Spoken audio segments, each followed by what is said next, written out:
ভুতুড়ের পর বঞ্চনারও হদিশ। আজ হাইকোর্টে পর্ষদ সচিবের হাজিরা।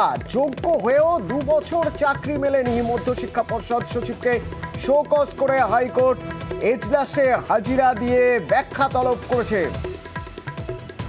অর্ণব প্রতিনিধি আমাদের সঙ্গে রয়েছেন। অর্ণব, নির্দেশ দিয়েছেন এবং যেহেতু শুক্রবার হাজিরা ছিল, যেহেতু শুক্রবার দিন কোর্টে বিশেষ কারণ না হওয়ার কারণে সকাল 10:30 বিজেপি বসুর 18 নম্বর আদালত করছে হাজিরা দেওয়ার কথা মধ্যশিক্ষা পর্ষদের সচিবের। এবং যে অভিযোগ তা কিন্তু গুরুতর। এসএসসি নথি দিয়ে বা খোঁজ দিয়ে বলছে যে 2021 সালের সেপ্টেম্বর মাসে তারা এক বাঁকুড়ার সালতোরা গার্লস স্কুল, সেখানে উমা প্রামলিনকে চাকরির জন্য সুপারিশ করে, কিন্তু 2 বছর হয়ে গেল সেই চাকরির সুপারিশ কার্যকর করেনি মধ্যশিক্ষা পর্ষদ। পোস্টে মধ্যশিক্ষা পর্ষদ 23শে ডিসেম্বর এই গত মাসে তারা রিপোর্ট দিয়ে জানাচ্ছে আদালতকে যে এসএসসি এরকম কোনো সুপারিশপত্র তাদের কাছে পাঠায়নি।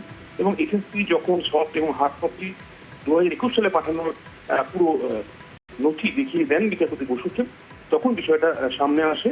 তখনই ক্ষুব্ধ হন বিচারপতি বসু এবং তিনি মধ্যশিক্ষা পর্ষদকে সচিবকে তিনি শোকজ করেন এবং তার কেন প্রসিডিং স্টেজ বা পদক্ষেপ নেবে না হাইকোর্ট, এই ব্যাখ্যাও চায়।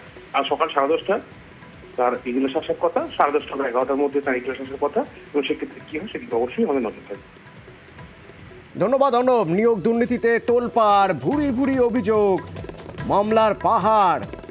এবার এসএসসি নথিতেই কাঠগড়ায় মধ্যশিক্ষা পর্ষদের গাফিলতিতে যোগ্য হয়েও 2 বছর ধরে চাকরি পেলেন না এক প্রার্থী। আর 58 জন ভুতুড়ে শিক্ষক নিয়োগ তালিকাতে নামই নেই। বিস্ফোরক তথ্য প্রকাশ্যে এসএসসির হলফনামায়।